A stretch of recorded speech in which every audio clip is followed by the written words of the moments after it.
விறுவிறுப்பான அரசியல் நிகழ்வுகள் குறித்த ஆய்வுகள், நியாயங்களின் நிறம் மாறாத கூர்மையான விமர்சனங்கள், தீமைகளை சுட்டெரிக்கவும் நல்ல அரசியலை வளர்த்தெடுக்கவும் அறிவார்ந்த விவாதங்கள், இளைய தலைமுறையிடம் விழிப்புணர்வை ஊட்டும் விரிவான வரலாற்று விளக்கங்கள், கலை, இலக்கியம், ஆன்மீகம், பண்பாடுகளை படம் பிடித்து காட்டும் கருத்தோவியங்கள் வாரந்தோறும் உங்கள் தமிழருவி தர்பாரில் அணிவகுக்கும்.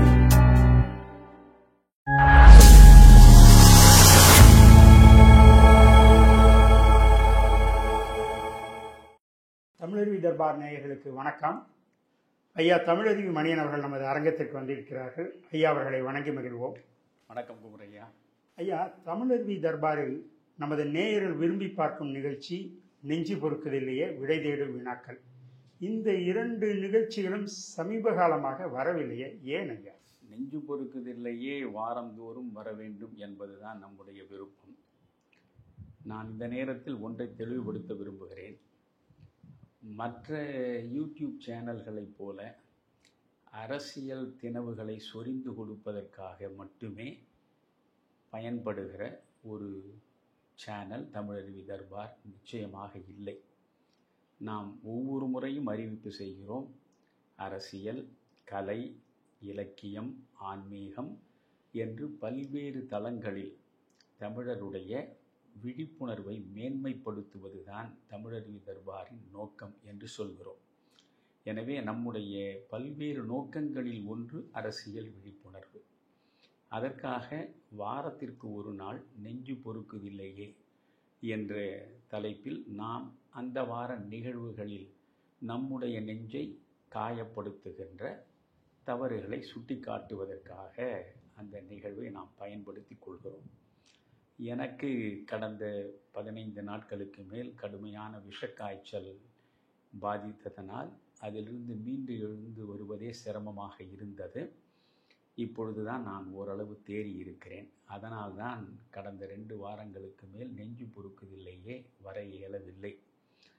விடை தேடும் வினாக்களை பொறுத்தவரையில் கேள்விகளை கொண்டு வந்து கேட்டு நல்ல பதில்களை பெறக்கூடிய வாசுகி அம்மையார் அவர்கள் 1 மாதத்திற்கு முன்பே அமெரிக்கா சென்று விட்டார்.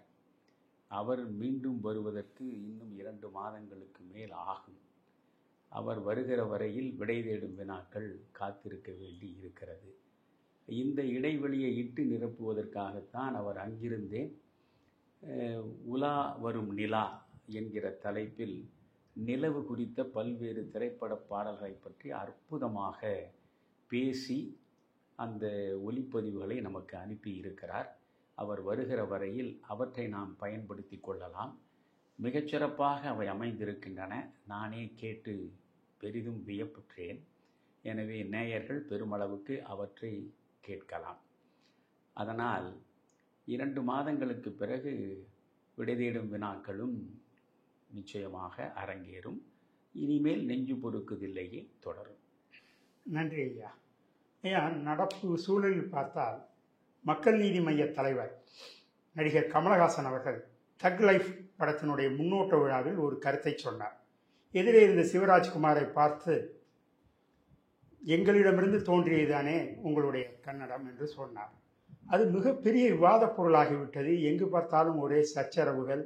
கர்நாடக உயர்நீதிமன்றமும் மன்னிப்பு கேளுங்கள் என்று கமலஹாசனை அறிவுறுத்தி இருக்கிறது. இது எப்படி போகும்? கமலஹாசன் மன்னிப்பு கேட்பாரா? இதை பற்றி நாம் கொஞ்சம் விரிவாக பேச வேண்டும் குமரையா.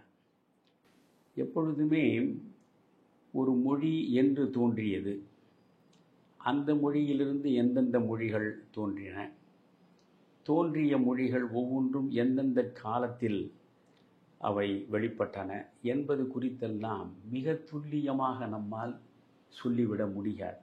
அதற்கேற்ற தரவுகளின் அடிப்படையிலே தான் நாம் எவற்றையும் பேச முடியும். தி ஸ்டோரி ஆஃப் சிவிலைசேஷன் என்று வில் டியூரண்ட் புத்தகம், நேருவையே மிகவும் பாதித்த மிகச்சிறந்த புத்தகம் அது. அதை வில் டியூரண்ட் என்கின்ற வில் என்கிற ஒருவர், ஏரியல் டூரண்ட் என்கிற ஒருவர், 2 ஆசிரியர்களும் ஒன்றாக சேர்ந்து எழுதியது தான் தி ஸ்டோரி ஆஃப் சிவிலைசேஷன். அதில் அவர்கள் மிக தெளிவாக ஒன்றை குறிப்பிடுகிறார்கள். Most history is guessing, and the rest is prejudice. நன்றாக கவனிக்க வேண்டும். Most history is guessing and the rest is prejudice. ஏனென்றால் தொன்மை காலத்தில் என்ன நடந்தது என்பதையெல்லாம் நாம் அவ்வளவு துல்லியமாக பேசிவிட முடியாது. எனவே வரலாற்றின் பெரும் பகுதி என்பது கெஸ்ஸிங் தான். நீங்கள் சில அடிப்படைகளில் யோசிக்கக்கூடியவற்றை முன்வைக்கிறீர்கள், மற்றவற்றை ப்ரெஜுடிஸ், உங்களுடைய விருப்பு வெறுப்பு சார்ந்தும் அதை சொல்ல முயல்கிறீர்கள் என்று அவர் சொல்வதைத்தான் முதலில் நான் குறிப்பிட விரும்புகிறேன். இப்பொழுது நீங்கள் அடிப்படையிலிருந்து நாம் கொஞ்சம் பார்ப்போம். நீங்கள் ஒரு மதம் எல்லா மக்களையும் ஒன்றாக இணைக்க முடிகிறதா என்றால் முடியவில்லை. சான்றாக சொல்வதென்றால் ஜெர்மனியை பொறுத்தவரையில் புராட்டஸ்டன்ட் மதம்தான், இங்கிலாந்திலும் புராட்டஸ்டன்ட் மதம்தான். எனவே ஒரே மதத்தை தான் ஜெர்மனியும் பின்பற்றுகிறது, இங்கிலாந்தும் பின்பற்றுகிறது. ஆனாலும் ஜெர்மனியும் இங்கிலாந்தும் ஒரு குடையின் கீழ் ஆளப்படுகிற ஒரே நாடாக இல்லை. ஆக மதம் என்பதை வைத்துக்கொண்டு நாட்டை ஒன்று திரட்ட முடியாது. இன்னும் பார்த்தால் அரேபிய நாடுகள் அனைத்துமே இஸ்லாமிய நாடுகள் தான். அவர்கள் அனைவருக்குமே இஸ்லாம் தான் பொதுவான சமயம். அப்படி இருக்கிற பொழுது அரேபிய நாடுகள் எத்தனை இருக்கின்றன என்று எண்ணி பாருங்கள். அந்த மதத்தை மையமாக வைத்து அரேபிய நாடுகள் அனைத்தும் ஒன்றாக ஒரு குடையின் கீழ் ஆளப்படவில்லை. புரிகிறதா? இன்னும் நீங்கள் பார்த்தால் சமீபகால வரலாறு தான். பாகிஸ்தானை மத அடிப்படையிலே தான் ஜின்னா கேட்டு பெற்றார். ஒரு பக்கம் வடமேற்கில் மேற்கு பாகிஸ்தான், இன்னொரு பக்கம் வடகிழக்கில் கிழக்கு பாகிஸ்தான். அது இன்றைக்கு பங்களாதேஷ் ஆகிவிட்டது. மேலே இருக்கிற பாகிஸ்தானிலும் இஸ்லாம் சமயம்தான், கீழே இருக்கிற வங்கதேசத்திலும் இஸ்லாம் சமயம்தான். இந்த இஸ்லாம் சமயத்தை மையப்படுத்தி ரெண்டு வெவ்வேறு இடங்களில் இருக்கக்கூடிய பகுதிகளை ஒரு நாட்டாக கொண்டு வந்து விட முடியும் என்ற ஜின்னாவினுடைய கனவு பொய்த்து விட்டது.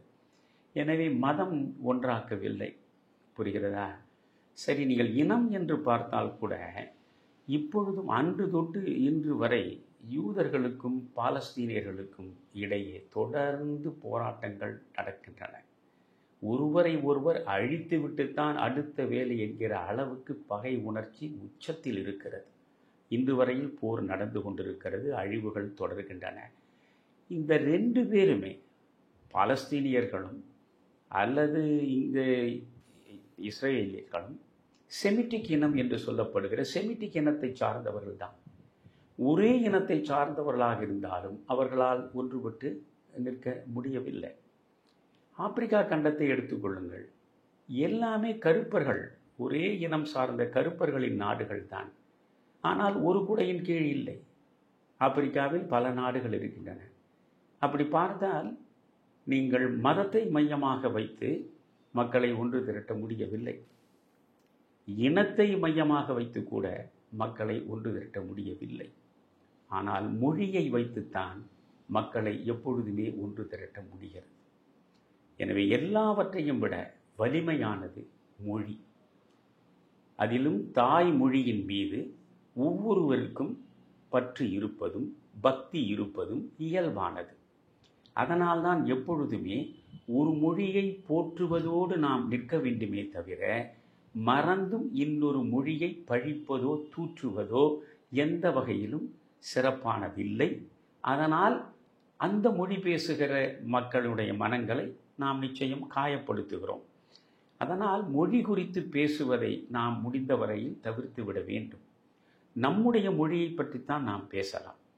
அப்படி பார்த்தால் இப்பொழுது கமலஹாசன் பேசியது தமிழ் மொழியிலிருந்து தான் கன்னடம் வந்தது என்று குறிப்பிட்டிருப்பது தவறா என்று நீங்கள் கேட்கலாம். நிச்சயம் இல்லை. கமலஹாசன் சொன்னது தான் சரி, 100க்கு 100 சரி. அதற்கான பலவிதமான தரவுகள் நம்மிடம் இருக்கின்றன. கமலஹாசன் வரலாற்று அறிஞரா, தொல்லியல் துறை நிபுணரா, எந்த அடிப்படையில் இந்த முடிவை அவர் வெளிப்படுத்துகிறார் என்று கர்நாடகத்தில் இருக்கக்கூடிய சாதாரண மனிதர்கள் இருந்து உயர்நீதிமன்றத்தில் உட்கார்ந்து கொண்டிருக்கிற நீதிபதி வரை கேட்கிறார். நான் சொல்கிறேன், சோறு நன்றாக இருக்கிறதா இல்லையா என்று சொல்வதற்கு சோறு சமைக்கக்கூடிய சமையற்கலைஞனாக நான் இருக்க வேண்டிய அவசியம் இல்லை.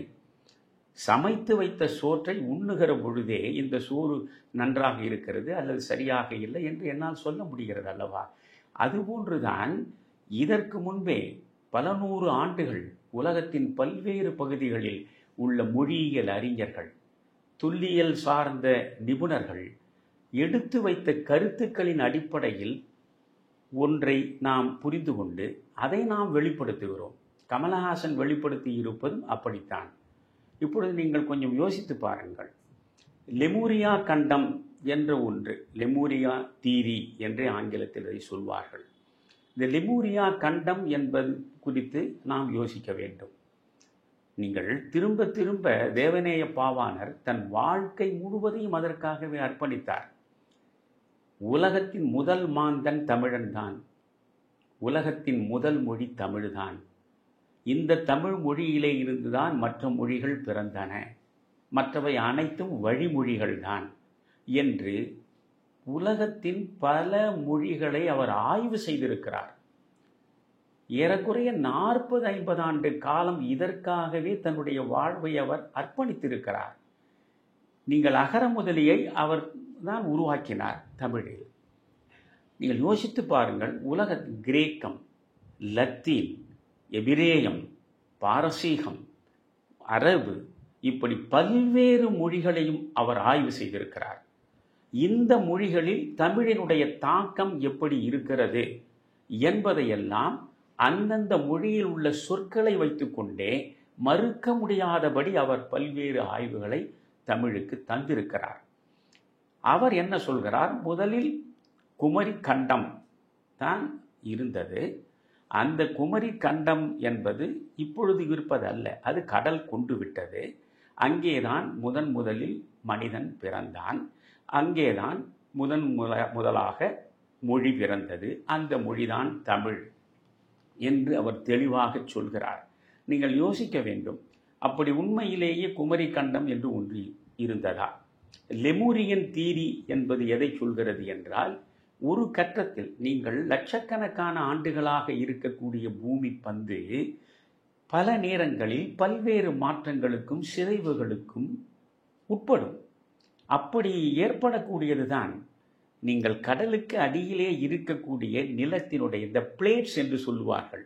இந்த பிளேட்டுகள் ஒன்றுக்கு ஒன்று உரசுகிற பொழுதோ, அது ஒன்றிலிருந்து ஒன்று விலகுகிற பொழுதோ பல மாற்றங்களும் இயற்கை சிற்றங்களும் ஏற்படும். நான் முறையாக பிஎஸ்சி ஜியாகிரபி படித்தவன், ஜியாலஜியை ஆன்சிலரியாக படித்தவன். எனவே புவியியலையும் நிலவியலையும் முற்றாக படித்தவன் என்கிற அனுபவத்தை வைத்துக்கொண்டு நான் சொல்கிறேன். இந்த லெமூரியன் தீரியை நீங்கள் ஐரோப்பாவிலே உள்ள பல்வேறு தொல்லியல் நிபுணர்கள், மொழியியல் அறிஞர்கள் ஒப்புக்கொண்டிருக்கிறார்கள். எப்படி என்றால், ஒரு காலத்தில் இந்த குமரிக்கண்டம் என்று சொல்லக்கூடிய இந்த தென்கண்டம், தமிழகத்தின் தென் பகுதி, கடல் கொள்ளப்பட்ட பகுதி, அந்த பகுதி அங்கிருந்து நீங்கள் அப்படியே கிழக்கு நோக்கி போனால் ஆஸ்திரேலியா வரை, நீங்கள் மலேசியா, இந்தோனேஷியா, பிறகு ஆஸ்திரேலியா வரை ஒரு பக்கம், நீங்கள் மேற்கு நோக்கி அப்படியே நகர்ந்தால் மடகாஸ்கர், பிறகு ஆப்பிரிக்கா கண்டம் வரையில் இவை அனைத்தும் ஒரே நிலப்பரப்பாக ஒன்றாக இருந்திருக்கின்றன. இது ஒரே ஒரு நிலப்பரப்பு. இந்த நிலப்பரப்பு தான் லெமூரியா. இந்த நிலப்பரப்பு தான் இயற்கை மாற்றங்களினால் சிதறுண்டு வெவ்வேறாக பிரிந்து கிடக்கின்றன என்று லெமூரியன் தீரி சொல்கிறது. இந்த குமரி கண்டம் என்பதை திரும்ப திரும்ப சொல்கிறார்களே, இந்த குமரி கண்டம் என்ற ஒன்று இருந்தது உண்மைதானா என்று ஒரு ஐயம் நமக்கு இருந்தால், நீங்கள் ஆஸ்திரேலியாவை சார்ந்த அலெக்சாண்டர் தோந்திரத்தோவ், அவருடைய பெயர் அலெக்சாண்டர் தோந்திரத்தோவ், அவர் த ரிடில் ஆஃப் 3 ஓஷன்ஸ் என்று ஒரு ஆய்வு நூலை எழுதியிருக்கிறார். ரிடில் ஆஃப் 3 ஓஷன்ஸ், முக்கடல்கள் கூடுகின்றன அல்லவா? அரபிக்கடல், வங்க விரிகுடா கடல், இந்திய பெருங்கடல், இவை குறித்து அவர் ஆழமான ஆய்வுகளை நடத்தி குமரி கண்டம் இருந்ததை அவர் தெளிவுபடுத்துகிறார். நீங்கள் குமரி கண்டம் இருந்ததா என்றால் நீங்கள் பண்டைய தமிழ் இலக்கியங்களில் அதற்கான குறிப்புகளை நம்மாலே பார்க்க முடிகிறது. பக்ருளி ஆற்றுடன் பன்மலை அடுக்கத்து குமரி கோடும் கொடுங்கடல் கொள்ள வடதிசை கங்கையும் இமயமும் கொண்டு தென்திசை வேந்தன் தென்திசை ஆண்ட தென்னவன் வாழி என்று சிலப்பதிகாரம் பேசுகிறது. எனவே குமரி இருந்தது. குமரி கோடு, கோடு என்றால் மலை, குமரி இருந்தது, குமரி மலை இருந்தது, அங்கே பக்ருளி ஆறு இருந்தது.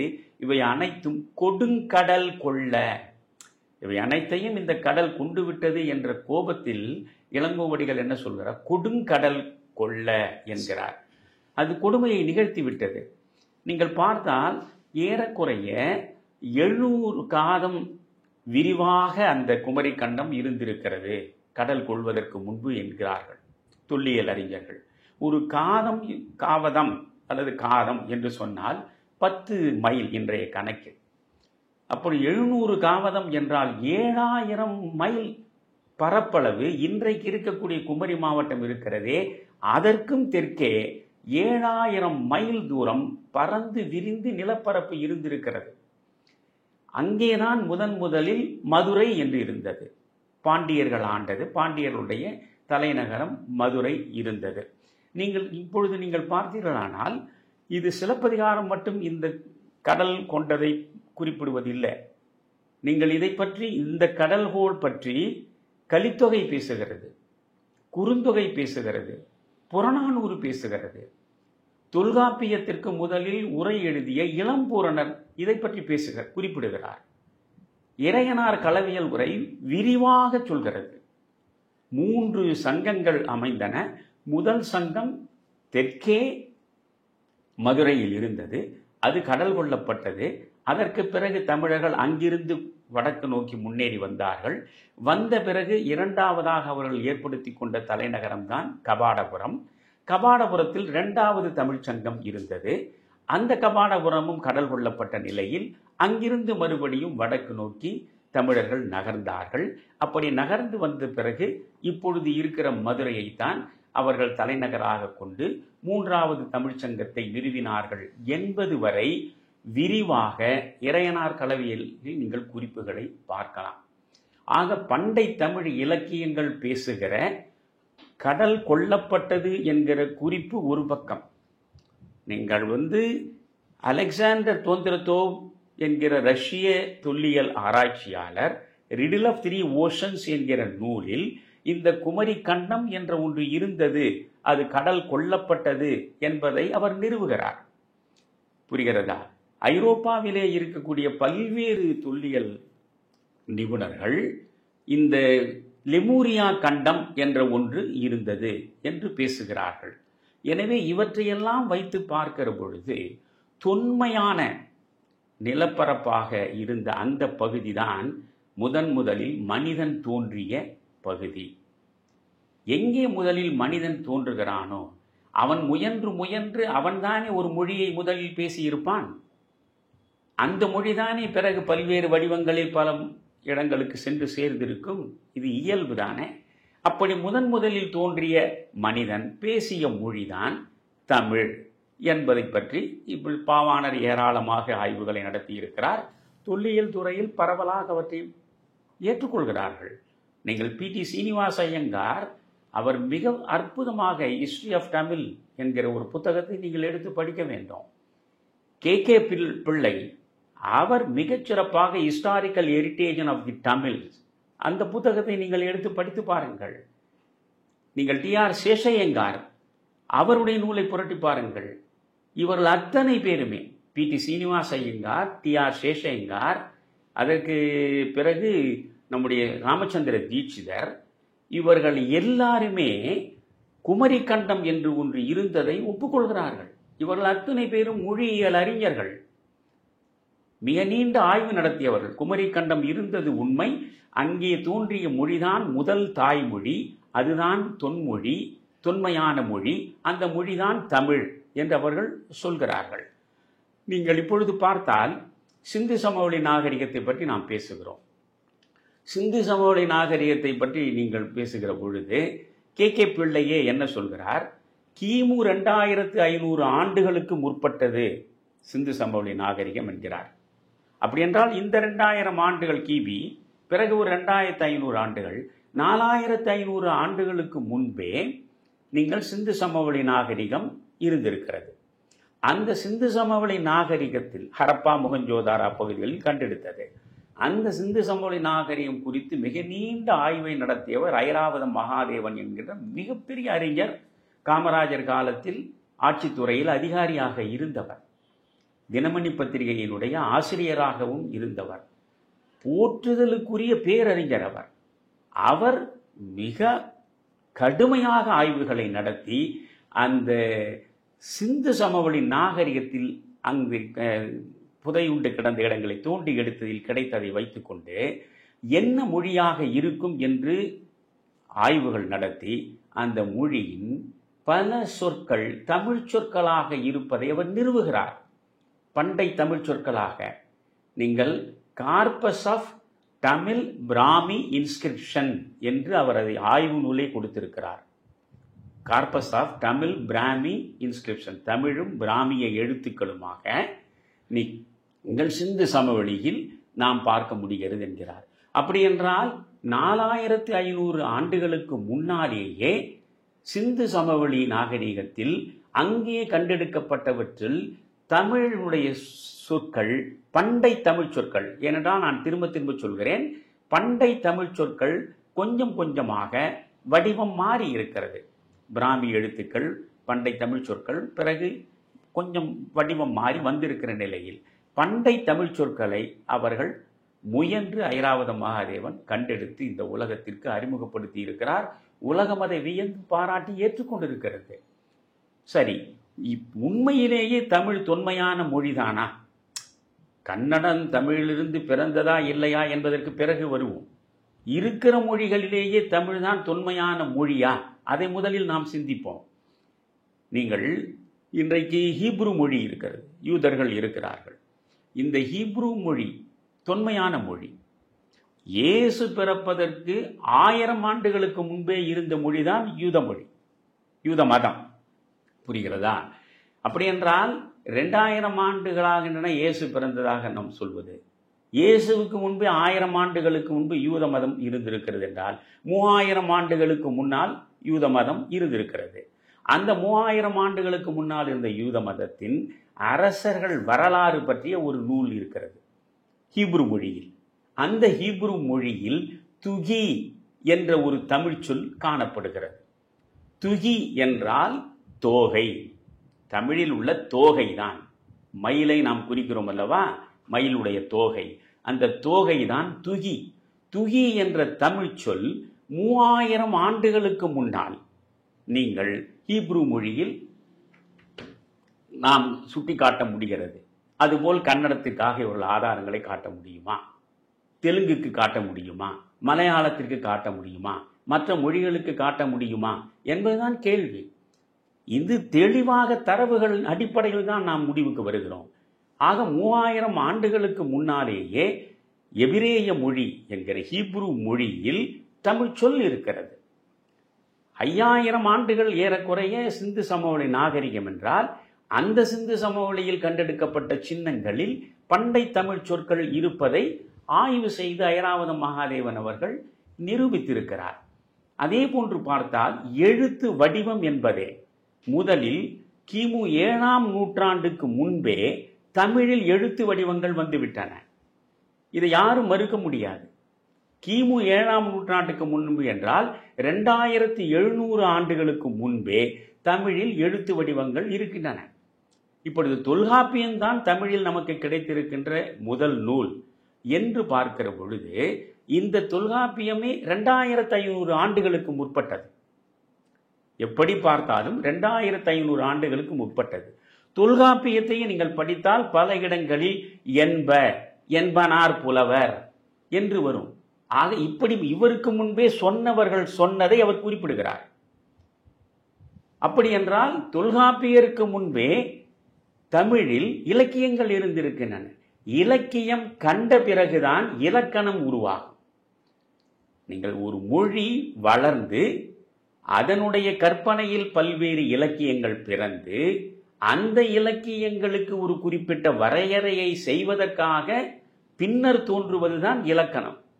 தொல்காப்பியம் தோன்றியே 2500 ஆண்டுகளுக்கு முன்பு நாம் சொல்கிறோம் என்றால் அதற்கு முன்பு இந்த மொழி எப்படி இருந்திருக்கிறது என்று பார்க்கிற பொழுது விருப்பு வெறுப்பு இல்லாமல் பார்த்தாலும் ஏறக்குறைய தமிழ் 5000 ஆண்டுகளுக்கு முற்பட்ட ஒரு தொன்மையான மொழி.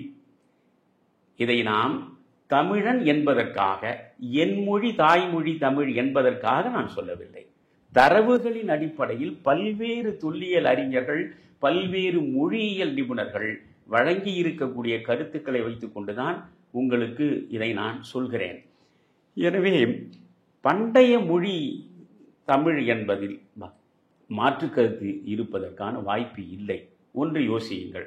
இப்பொழுது மத்திய ஆசியாவிலிருந்து அல்லது மத்திய தரைக்கடல் பகுதியிலே இருந்துதான் முதலில் மனிதர்கள் வந்தார்கள், அவர்கள்தான் அங்கிருந்து வந்தவர்கள்தான் ஆரியர்கள் என்று திரும்ப திரும்ப வெள்ளைக்காரர்களால் அது சொல்லப்படுகிறது. நாம் கொஞ்சம் யோசித்து பார்க்க வேண்டும். இது ஏறக்குறைய 5000 ஆண்டுகளுக்கு முற்பட்டு இவர்கள் வந்தார்கள், இந்தியாவிற்கு வடமேற்கு பகுதியில் வந்து சேர்கிறார்கள் என்கிறார். ஏனென்றால் வேதகாலம் என்பது 3500 ஆண்டுகளுக்கு முற்பட்டு செல்கிறது. தமிழும் அந்த வேதகாலத்தில் உருவான மொழியும் தான் பழமையான மொழிகள். வேதகாலத்தில் உருவான மொழி என்பது இன்றைய சமஸ்கிருதம் கூட கிடையாது. அதை நாம் முதலில் புரிந்து கொள்ள வேண்டும்.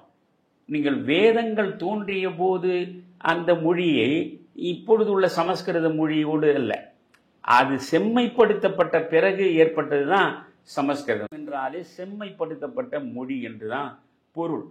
ஆக வேத காலத்தில் அந்த வேதங்கள் தோன்றின என்றால் ஏறக்குறைய 3000 ஆண்டுகளுக்கு முன்பே வேதங்கள் தோன்றியன என்பதை உலகம் முழுவதும் ஒத்துக்கொள்கிறார்.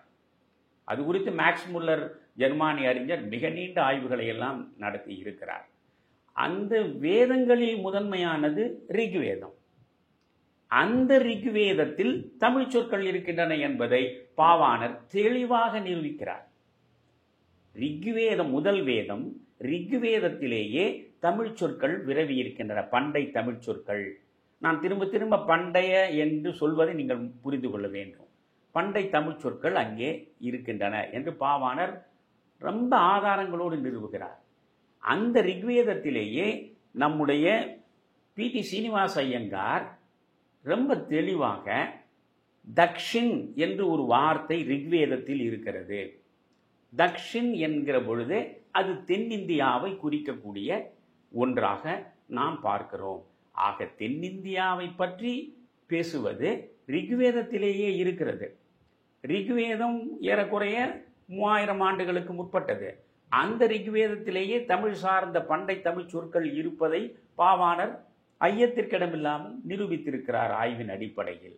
சரி, இவர்கள் 3000 ஆண்டுகளுக்கு முன்னாலே வேதங்கள் வந்தன என்றால் இவர்கள் 3000 ஆண்டுகளுக்கு முன்னால் ஆரியர்கள் மத்திய தரைக்கடல் பகுதியிலே இருந்து வந்ததாக சொல்லப்படுவது அது நம்புவதற்கே இல்லை. காரணம், 3000 ஆண்டுகளுக்கு முன்னால் நீங்கள் மத்திய ஆசியாவிலிருந்தோ மத்திய தரைக்கடல் பகுதியிலிருந்தோ நீங்கள் இந்தியாவிற்குள் வர வேண்டும் என்றால் ஏறக்குறைய 8000 கிலோமீட்டர் இடைவெளி இருக்கிறது. 8000 கிலோமீட்டர் இடைவெளியில் அப்பொழுது என்ன வாகன வசதிகளாக இருந்தன? 8000 கிலோமீட்டர் இடைவெளியை கொஞ்சம் யோசித்து பாருங்கள். வழி நெடுக எத்தனை காடுகள், எத்தனை ஆறுகள், எத்தனை மலைகள், எத்தனை கொடிய விலங்குகள், இவற்றையெல்லாம் கடந்து அவர்கள் அங்கிருந்து கைபர் கணவாய் வழியாக வடமேற்கு இந்தியாவுக்குள் நுழைந்து தங்களுடைய நாகரிகத்தை உருவாக்கினார்கள். அங்கு இருந்தவர்களை அவர்கள் துரத்தி அடித்தார்கள். அவர்கள் துரத்தி அடிக்கப்பட்டவர்கள் தான் தமிழர்கள் என்பது போல ஒரு கற்பிதம் உருவாக்கப்படுகிறது. ஆனால் பாவாணர் சொல்வதும் சரி, இந்த குமரி கண்டத்தை மையமாக வைத்து அலெக்சாண்டர் தோன்றதோ சொல்வதும் சரி, லெமூரியா கண்டத்தை பற்றி பேசுவதை வைத்துக் கொண்டு பார்த்தாலும் சரி, என்ன முடிவுக்கு நீங்கள் வர வேண்டும் என்றால் முதலில் தென்பகுதியிலே தான் மனிதர்கள் இருந்திருக்கிறார்கள். இப்பொழுது நான் புவியியல் படித்தவன் என்று சொன்னேன். அதிலேயே தெளிவாக நான் படித்திருக்கிறேன். 1966 69 வரை நான் மாநில கல்லூரியில் படித்த அந்த பாடத்திட்டத்திலேயே தெளிவாக சொல்லப்படுகிறது. முதல் மனிதன் இந்த எலும்புகளை வைத்துக்கொண்டு ஆய்வு நடத்தியதில் முதல் மனிதன் ஜாவாவுக்கு பக்கத்தில் நியாண்டர்தால் என்கிற இடத்திலே தான் அந்த எலும்பு கண்டெடுக்கப்பட்டது. இவன்தான் தொன்மையான மனிதனாக இருக்க வேண்டும், இங்கேதான் மனித இனம் பிறப்பெடுத்திருக்க வேண்டும் என்று பேசப்படுகிறது. இன்றும் இருக்கிறது நியாண்டர்தால் மனிதன். இதைக்கு இன்னும் நீங்க பார்த்தீங்கன்னா கே பிள்ளை ஹிஸ்டாரிக்கல் ஹெரிட்டேஜ் ஆஃப் தமிழ்ஸ் என்று புத்தகத்தை எழுதியிருக்கிறார். அதில் ரொம்ப அழகாக சொல்கிறார், வியப்பாக இருக்கும்.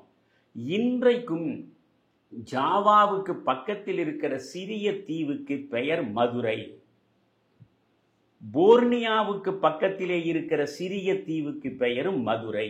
2 மதுரைகள் இருக்கின்றன என்கிறார். நீங்கள் கிமு 4ஆம் நூற்றாண்டில் தான் நீங்கள் பார்க்க வேண்டும்.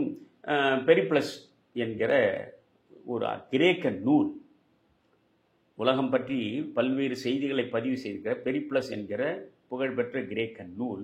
இது பிறந்தது கிமு 4ஆம் நூற்றாண்டில்.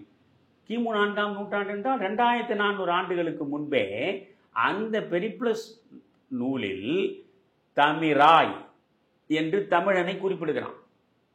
தமிராய் என்கிற வார்த்தை இருக்கிறது. இவற்றையெல்லாம் இப்பொழுது போராட்டம் நடத்துகிறவர்கள் புரிந்து கொள்ள வேண்டும். இவற்றையெல்லாம் நான் கமலஹாசனுக்கு ஆதரவாக சொல்வதல்ல, தமிழுக்கு ஆதரவாக, உண்மைக்கு ஆதரவாக சொல்வது. ஆக இதை நீங்கள் பெரிப்ளஸை வைத்துக்கொண்டு பார்த்தாலே 2400 ஆண்டுகளுக்கு முன்னால் தமிழ் இருந்திருக்கிறது, தமிழன் இருந்திருக்கிறான். தமிழனோடு கிரேக்க ரோமானியர்களுக்கு தொடர்பு இருந்திருக்கிறது. 3000 ஆண்டுகளுக்கு முன்னாலே நீங்கள் எபிரேய மொழியில் நீங்கள் துகி என்ற வார்த்தை இருக்கிறது என்றால், அந்த துகி என்பது தோகை, தோகை என்பது இங்கிருந்து மயில் தோகை ஏற்றுமதி ஆனது, ரோமிலிருந்து மற்ற நாடுகளுக்கு பரவலாக ஏற்றுமதி ஆனதில் இந்த கொற்கை முத்துக்கள், மயில் தோகை இவையெல்லாம் ரொம்ப விரும்பி வாங்கப்பட்டதாக நாம் பல செய்திகளை பார்க்கிறோம். அதனால் எந்த வகையில் பார்த்தாலும் 2500 ஆண்டுகளுக்கு முற்பட்டதாகத்தான் தமிழ் இருக்கிறது. அதற்கான எல்லா தரவுகளும் இருக்கின்றன. எழுத்து வடிவம், ஒரு மொழி என்றால் பேச்சு வடிவத்தில் பல 100 ஆண்டுகள் இருந்திருக்கும். பல 100 ஆண்டுகள் பேச்சு வடிவத்தில் இருந்து பிறகு அது எழுத்து வடிவத்திற்கு வரும். அப்படியே பார்த்தாலும் உங்களுக்கு 2700 ஆண்டுகளுக்கு முன்னாலேயே தமிழில் செம்மைப்படுத்தப்பட்ட எழுத்து வடிவம் வந்துவிட்டது. இந்த செம்மைப்படுத்தப்பட்ட எழுத்து வடிவம் தான் தமிழில் இருந்து சுமேரியர்களுக்கு சென்றது, சுமேரியரிடம் இருந்து கிரேக்கர்களுக்கு போனது, கிரேக்கர்களிடமிருந்து ரோமானியர்களுக்கு போனது, ரோமானியர்களிலிருந்து பிறகு ஐரோப்பிய நாடுகளுக்கு எழுத்து வடிவம் பரவியது என்பது குறித்த ஆய்வுகள், தரவுகள் இருக்கின்றன. எனவே இவற்றையெல்லாம் நாம் வைத்துக்கொண்டு பார்க்க வேண்டும்.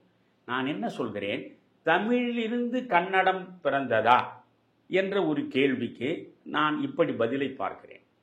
முதலில் தொன்மையான மொழி தமிழ் என்பதில் நாம் யாரும் கருத்து வேறுபடுவதற்கு வாய்ப்பே கிடையாது. இருந்தால் உங்கள் தரவுகளை கொடுங்கள்.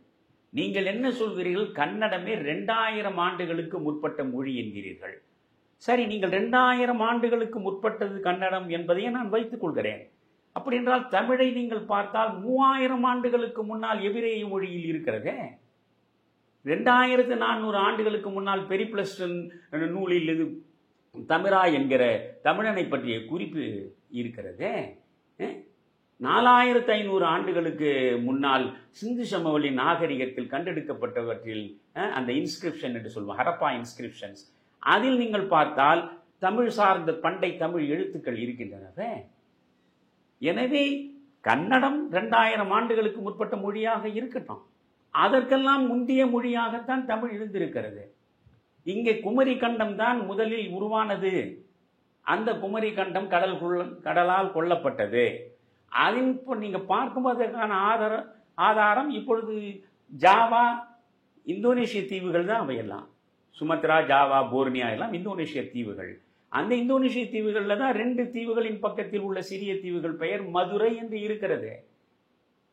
அப்படி இதையெல்லாம் வைத்துக்கொண்டு நீங்கள் பார்க்கிற பொழுது மிக மிக தொன்மையான மொழி இது.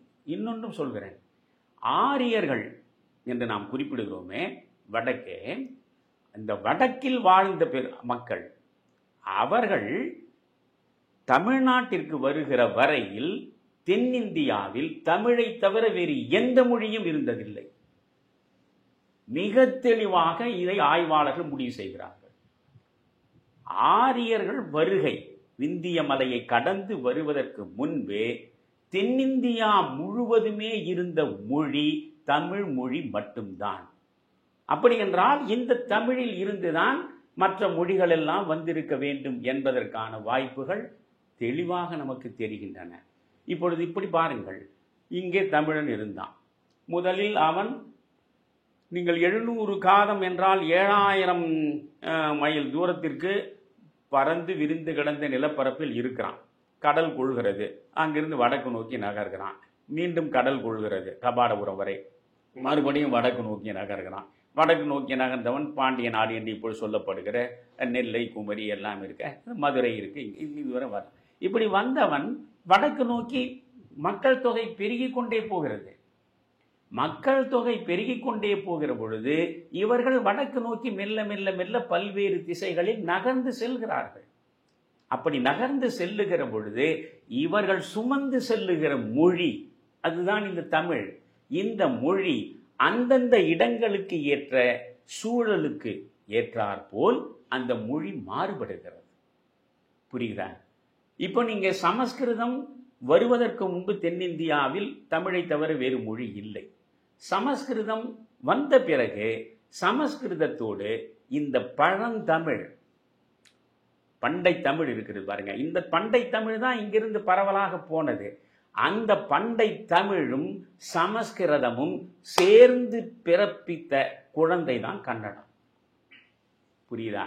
பண்டை தமிழர்கள் இது பண்டை இங்கிருந்து போனா பல்வேறு பகுதிகளுக்கு போனா, அப்படி போனவர்கள சமஸ்கிருதம் கலந்தது தமிழ். இப்போ நீங்க ஒன்று பாருங்க, தெலுங்கு சமஸ்கிருதம் கலந்தது தான், மலையாளம் சமஸ்கிருதம் கலந்தது தான். தமிழ் மட்டும்தான் சமஸ்கிருதத்தால் முழுமையாக ஆக்கிரமிக்க முடியாத மொழியாக தனித்து நின்றது வல்லமையோட. இது தெலுங்கு, கன்னடம், மலையாளம் மூன்றுமே ஹைலி சான்ஸ்கிரிட்டைஸ்டு, முழுக்க சமஸ்கிருதத்தை முழுமையாக உள்வாங்கி கொண்டவை. புரிகிறதா? இதில் முதல்ல தெலுங்கு தான் முதல்ல அதிகமான சமஸ்கிருத சொற்களை உள்வாங்கி கொண்டு அதனுடைய இலக்கணம் வரையிலும் சமஸ்கிருதத்தை அது முழுமையாக உள்வாங்கி கொண்டு தெலுங்கு, தமிழ், சமஸ்கிருதம் என்ற திரிபில் பிறந்தது தான் தெலுங்கு. இன்னும் நான் உங்களுக்கு சொல்ல வேண்டும் என்றால், சேஷகிரி சாஸ்திரியார் என்பவர் அவரை தெளிவாக சொல்கிறார், தெலுங்குக்கு தாய் தமிழ்தான். புரியுதா? தெலுங்குக்கு தாய் தமிழ்தான் என்று அவர் மிக தெளிவாக சொல்கிறார். அதுக்கு நீங்க பாத்தீங்கன்னா அந்த நூல் பெயரையும் நான் சொல்றேன், ஆந்திர சப்த தத்துவம். சேஷகிரி சாஸ்திரியார் எழுதிய நூல் பெயர் ஆந்திர சப்த தத்துவம். அவரே சொல்கிறார் தெலுங்கினுடைய தாய் தமிழ் என்று. அப்படி தெலுங்கு தாய் மொழி தமிழ், தமிழிலிருந்து போனது சமஸ்கிருதத்தோடு கலந்த நிலையில் அது தெலுங்கானது. தமிழிலிருந்து போனது சமஸ்கிருதத்தோடு கலந்து அது கன்னடமாகிறது. புரிகிறதா? முதலில் தெலுங்கு சமஸ்கிருதமயமாகிறது, பிறகு கன்னடம் சமஸ்கிருதமயமாகிறது. இப்பொழுதுதான் இப்ப நீங்கள் பார்த்தீங்கன்னா குமரில பட்டர் என்பவர் கிபி 7ஆம் நூற்றாண்டில் தான் அவர் ஆந்திர திராவிட பாஷா என்று குறிப்பிடுகிறார். குமரில பட்டர் அதுவரையில் நீங்கள் இப்ப கிபி 7ஆம் நூற்றாண்டுக்கு முன்பு வரை நீங்கள் தெலுங்கை பற்றி பேச முடியாது. கிபி 7ஆம் நூற்றாண்டில் தான் தமிழிலிருந்து தனியாகவே தெலுங்கு என்ற ஒன்று பிறந்திருப்பதை அவர் ஆந்திர திராவிட பாஷா என்ற ஒரு தொடரின் மூலம் நமக்கு குறிப்பிட்டு காட்டுகிறார். அப்ப இவை எல்லாமே பின்னால வந்த மொழிகள் தான்.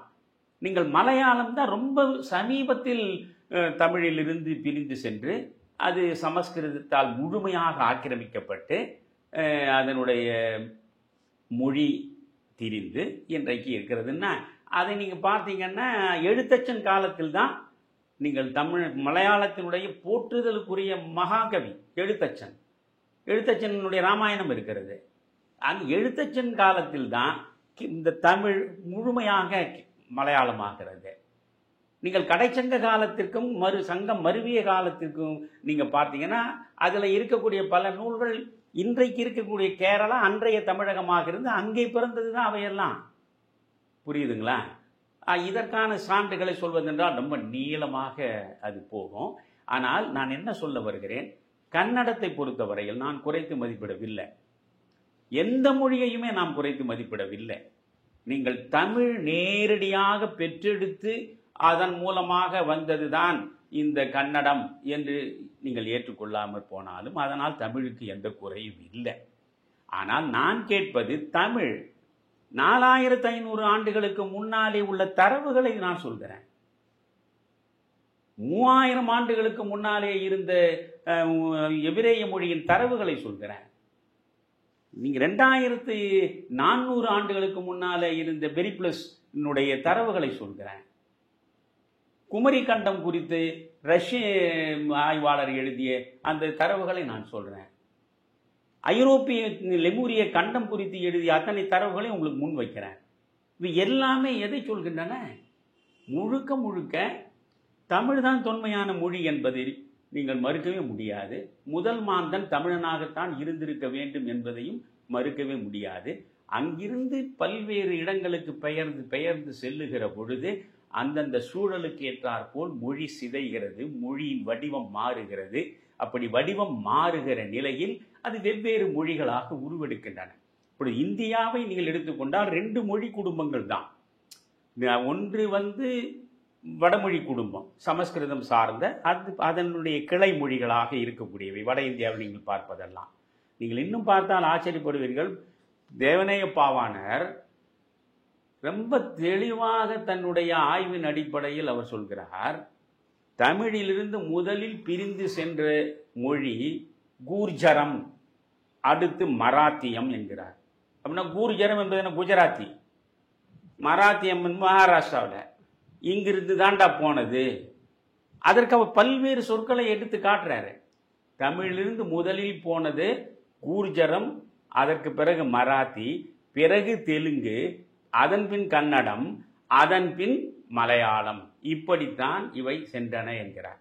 இதில் இன்னொன்னும் பார்க்கணும். இந்த திராவிட மாடல் அரசுக்கும் திராவிடத்தை தூக்கி பிடிப்பவர்களுக்கும் நான் சொல்ல விரும்புவது, தேவநேய பாவாணரை இவர்கள் மறந்தும் படித்து விட முடியாது. அவரை போல் தமிழுக்காக வாழ்ந்த ஒரு முனிவன், தமிழ் முனிவன். புரியுதுங்களா? தமிழுக்காக தன்னை முழுமையாக அர்ப்பணித்த மனிதன். அந்த தேவநேய பாவாணர் சொல்கிறார், நீங்கள் தமிழை திராவிட மொழி என்று சொல்லக்கூடாது. தமிழை திராவிட மொழி என்று, தமிழ் தான். தமிழ் தனி மொழி. புரிகிறதா? தமிழிலிருந்து கிளைத்த மொழிகளை நீங்கள் திராவிட மொழிகள் என்று சொல்லுங்கள்.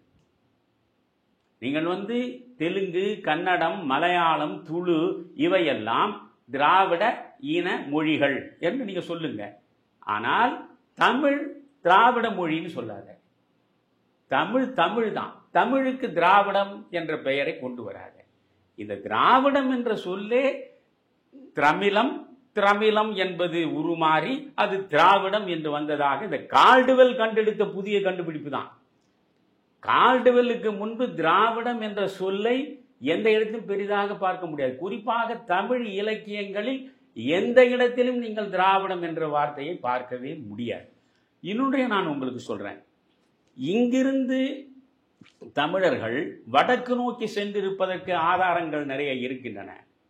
ஆனா வடக்கிலிருந்து தான் தமிழன் இங்கே வந்தான் என்று சொல்வதற்கு ஆதாரம் இல்லை. தமிழன் தமிழ்நாட்டு இன்று சொல்லப்பட்ட இந்த தமிழ்நாடு, முந்தைய தென் தமிழ்நாடு, குமரி கண்டம், அங்கேதான் அவன் பிறந்திருக்கான்.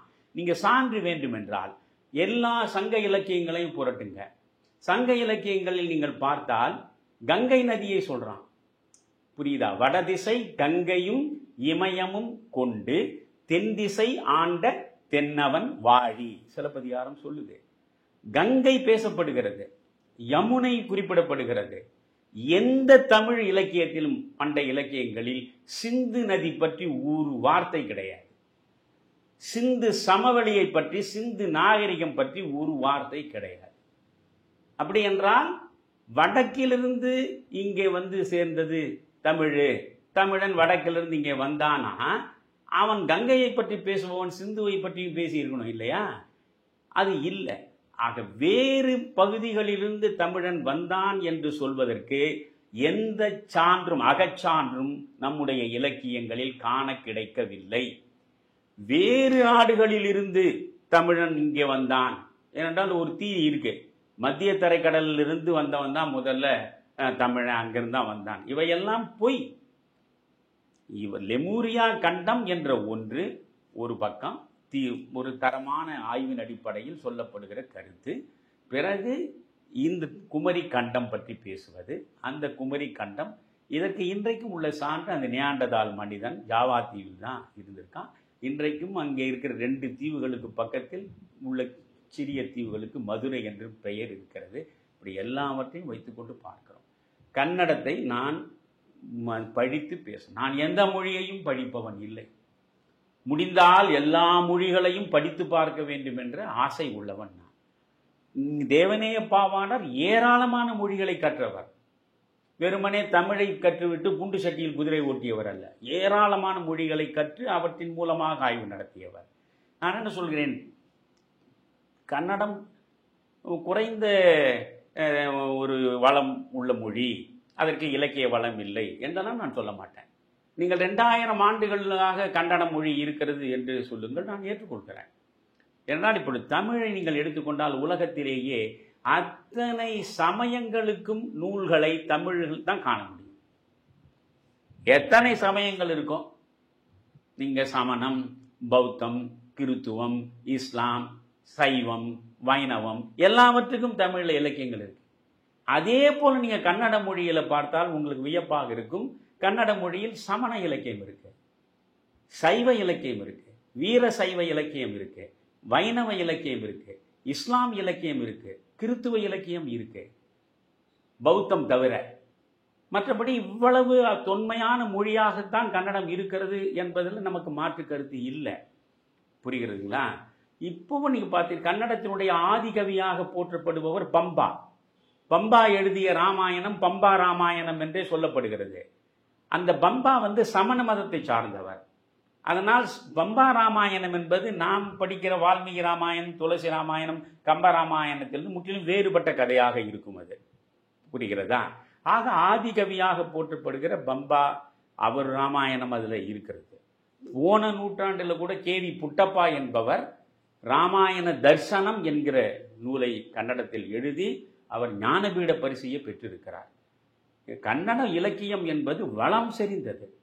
உண்மையாக இப்போது உள்ள சமீபகால நவீன இலக்கியங்கள் வரையில் நீங்கள் வளர்ச்சி பாதையை நோக்கி நீங்கள் பார்த்தால், எப்படி மலையாள இலக்கியங்களுக்கென்று அந்த மிகச்சிறந்த ஆழங்காற்பட்ட வளர்ச்சி நவீன இலக்கியங்கள் இருக்கிறதோ அதுபோல் கன்னட இலக்கியத்திலும் இருக்கிறது. நான் கன்னடத்தில் நீங்கள் ஆனந்தமூர்த்தி எழுதிய சம்ஸ்காராவை படித்து சிலிர்த்து போயிருக்கேன். நீங்கள் ஒரு பிராமண சமூகம் அக்ரஹாரத்தில் இருந்து கொண்டு அது வேறு யாருக்கும் இடம் தராமலேயே ஒரு குறிப்பிட்ட தீவு போல இருந்து அந்த பிராமண சமூகத்தில் உள்ள ஒரு பிராமணன் பிராமண நெறிமுறைகளுக்கு மாறாக நடக்கிறான் என்பதனால் அவனை அவர்கள் தள்ளி வைத்து விடுகிறார்கள். அவன் ஒரு கட்டத்தில் அவன் வீட்டில் செத்து விடுகிறான். அவனுக்கு ஈமக்கடன் செய்வதற்கு எந்த பிராமணனும் தயாராக இல்லை. பிறகு என்ன ஆயிற்று?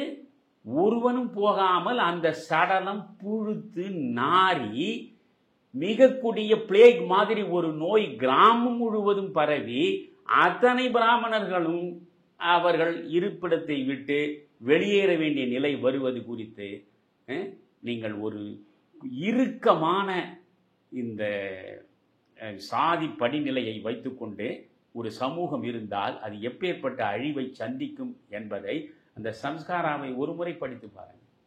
எனவே ரொம்ப அற்புதமான நூல்கள் கன்னடத்தில் இருக்கின்றன. அது அற்புதமான மொழிதான். எல்லாவற்றையும் ஒப்புக்கொள்கிறோம். தமிழிலிருந்து கன்னடம் வரவில்லை என்றால் தமிழுக்கு முற்பட்ட மொழியாக அது இருக்க வேண்டும். ஆனால் தமிழ்தான் முற்பட்ட மொழி என்பதற்கு நான் இவ்வளவு தரவுகளை கொடுத்திருக்கிறேன். இவ்வளவு தரவுகளையும் தகர்த்தெறிகிறார் போல் நீங்கள் ஒரு 3000 ஆண்டுகளுக்கு முன்பே கன்னடத்தில் இலக்கியம் இருந்திருக்கிறது. 3000 ஆண்டுகளுக்கு முன்னாலேயே உலகளவில் இந்த கன்னட மொழி போய் சேர்ந்திருக்கிறது என்றெல்லாம் உங்களால் சொல்ல முடிந்தால் சொல்லுங்கள். இதற்காக கமலஹாசன் மன்னிப்பு கேட்க வேண்டிய அவசியம் இல்லை. புரிகிறதா? கமலஹாசன் மன்னிப்பு கேட்காமல் போனால் என்ன ஆகிவிடும்? தக் லைஃப் படம் அந்த கர்நாடக மாநிலத்தில் திரையிடப்படாது இல்லையா? தக் லைஃப் படம் திரையிடப்படவில்லை என்றால் அதிகபட்சம் 4-5 கோடி ரூபாய் தான் உங்களுக்கு நட்டமாகும். இந்த 4-5 கோடி உங்களுக்கு பெரிதா அல்லது நீங்கள் எடுத்த உங்களுடைய நிலைப்பாடு பெரிதா? நீங்கள் தான் முடிவுக்கு வர வேண்டும். ஏற்கனவே இதே மாதிரி சத்யராஜ் அவர் ஏராளமாக ஈழத்தமிழர்களுக்காக பொங்கி குமுறி வெடித்தவர், தமிழ் சார்ந்து நிறைய பேசியவர். ஆனால் இந்த பாகுபலி என்கிற ஒரு படம் வருகிற போது காவிரி பிரச்சனை வந்தது. காவிரி பிரச்சனையில் அவர் கர்நாடகத்துக்கு எதிராக தன்னுடைய கருத்துக்களை வழங்கினார். அவர் மன்னிப்பு கேட்கவில்லை என்றால் பாகுபலி படத்தை திரையிட அனுமதிக்க மாட்டோம் என்று இவர்கள் ஏற்கனவே இது போன்ற பிரச்சனைகளை உருவாக்கினார்கள். அவரை அந்த படம் எடுத்தவர்கள் நிர்பந்தித்தார்கள். நாங்கள் இவ்வளவு கோடி கோடியாக கொட்டி படத்தை எடுத்திருக்கிறோம், நீங்கள் சொன்ன ஒரு வார்த்தையால் இவ்வளவு பெரிய இழப்பு வரும், தயவுசெய்து நீங்கள் கொஞ்சம் வருத்தம் தெரியும்னா அவர் மன்னிப்பு கேட்டுக்கொண்டார். இப்பொழுது அவர் இந்தி படத்தில் கூட நடிக்கிறார் சத்யராஜ். அதனால் இவர்களுக்கெல்லாம் அதெல்லாம் பிரச்சனையே கிடையாது. நான் அதை குறையாக சொல்லவில்லை. ஒரு கலைஞன் எல்லா மொழிகளிலும் தன் திறமையை வெளிப்படுத்தட்டும். தமிழ்நாட்டில் பிறந்த ஒரு தமிழ் கலைஞன் எல்லா மொழிகளிலும் சென்று அந்த மொழி மக்களை ஈர்க்கக்கூடிய அளவுக்கு தன்னுடைய நடிப்பின் ஆற்றலால் பரவசப்படுத்துகிறான் என்றால் அதை பார்த்து மகிழக்கூடியவள் நான். அப்படிப்பட்ட பெரிய ஆளுமை தான் கமலஹாசன். கமலஹாசன் கன்னடத்தில் பாலு மகேந்திரா முதலில் போய் எடுத்ததே இந்த கோகிலா, அது கன்னடத்தில் வந்தது தானே. அது கன்னடத்தில் எப்பேற்பட்ட பெரிய வெற்றியை அது பெற்றது. எனவே அவர் கன்னடத்திலும் சிறப்பாக சாதித்திருக்கிறார், மலையாளத்திலும் சாதித்திருக்கிறார், தெலுங்கிலும் சாதித்திருக்கிறார், இந்தியிலும் சாதித்திருக்கிறார். உண்மையிலேயே கலை உலகத்தின் மிகப்பெரிய ஆளுமை அவர். அவருக்கு திமுக கழகம்தான் ஒரு ராஜ்யசபா எம்பி பதவி கொடுக்க வேண்டும் என்பது இல்லை. நிச்சயமாக ஒரு நல்ல கலைஞனுக்கு நியமன உறுப்பினராகவே ராஜ்யசபாவை குடியரசுத் தலைவர் கொடுத்து அவரை கௌரவித்திருக்கலாம். அவர் இந்த ஒரு ராஜ்யசபாவுக்காக திராவிட இயக்கங்களையே அழித்து ஒழித்து விட்டுத்தான் அடுத்த வேலை என்று ஒரு தொலைக்காட்சி பெட்டியை உடைத்து ஒரு டார்ச் லைட்டை காட்டி, பிறகு அந்த டார்ச் லைட்டு உடைந்து போன தொலைக்காட்சிக்குள்ளேயே மறைந்து போன அளவுக்கு மாறி ஒரு ராஜ்யசபா எம்பியை பெற்று அவர் என்ன செய்ய போகிறார் என்று நமக்கு தெரியவில்லை. மக்கள் நீதி மையம் சார்பாக இவர் போகிறார், திமுகவின் உறுப்பினராக கூட இல்லை. அது பாராட்ட வேண்டிய விஷயம்தான். நீங்கள் மக்கள் நீதி மையத்தின் சார்பாக சென்றால் ராஜ்யசபா ஒரே ஒரு உறுப்பினர், நீங்கள் ஒரு உறுப்பினர் அங்கே வாயை திறந்து பேசுவதற்கே ஒட்டுமொத்த 6 ஆண்டு காலத்திலும் நீங்கள் பேசுகிற நேரம் ஒதுக்கப்படுவது 1 மணி நேரம் கூட இருக்காது. 6 ஆண்டுகளும் இதை சாதிப்பதற்காகத்தான் நீங்கள் இவ்வளவு சமரசங்களை செய்து கொண்டிருக்கிறீர்கள். உங்களுடைய சமரசங்கள் குறித்து எனக்கு விமர்சனங்கள் உண்டு. ஆனால் உங்களுடைய கலை திறமை குறித்து விமர்சனத்தை எந்த அறிவார்ந்த மனிதனும் வைக்க முடியாது. அதனால தான் விஸ்வரூபம் படத்துக்கு உங்களுக்கு பிரச்சனை வந்த பொழுது உங்களை தாங்கி பிடித்து ஜூனியர் விகடனில் வலிமையாக கருத்துக்களை எழுதியவன் தமிழறிமணின் மட்டும்தான் அன்றைக்கு. வேறு யாருமே விஸ்வரூபத்துக்காக தாங்கி பிடிக்கலை. புரியுதுங்களா? அன்றைக்கு விஸ்வரூபத்துக்காக எழுதினேன். இன்றைக்கும் கமலஹாசனுக்காக என்று அல்ல, நான் மீண்டும் சொல்கிறேன், கமலஹாசனுக்காக என்று ஒரு பக்கம் வைத்துக் கொள்ளும். ஆனால் தமிழுக்காக, தமிழின் தொன்மையை நிறுவுவதற்காக. தமிழ்தான் மூத்த மொழி, தமிழன்தான் முதலில் பிறந்தவன். அதற்கான அத்தனை தரவுகளும் இருக்கிற பொழுது இங்கிருந்து தான் அது பல்வேறு பகுதிகளுக்கு சென்று பல மொழிகளாக உருவெடுத்தன. தமிழே கன்னடமானது என்று நான் சொல்லவில்லை.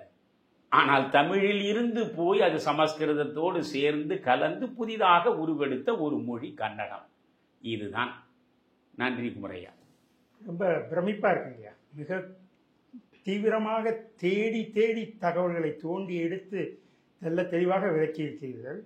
ஆனால் தமிழையே தங்களுடைய மூச்சு பேச்சு என்று சொல்லிக் கொள்பவர்கள் திராவிட இயக்கத்தைச் சேர்ந்தவர்களிடமிருந்து எந்த முணுமுணுப்பும் கமலஹாசனுக்கு ஆதரவாக வரவே இல்லையே ஐயா. நாம் 2 கருத்துக்கள் வைத்துக் கொள்ளலாம். இதை பற்றி விரிவாக நீங்கள் எதையாவது பேசினால் கர்நாடகத்திலே உள்ள தமிழர்கள் பாதிக்கப்படுவார்கள் என்பதையும் நாம் சேர்த்து பார்க்கணும்.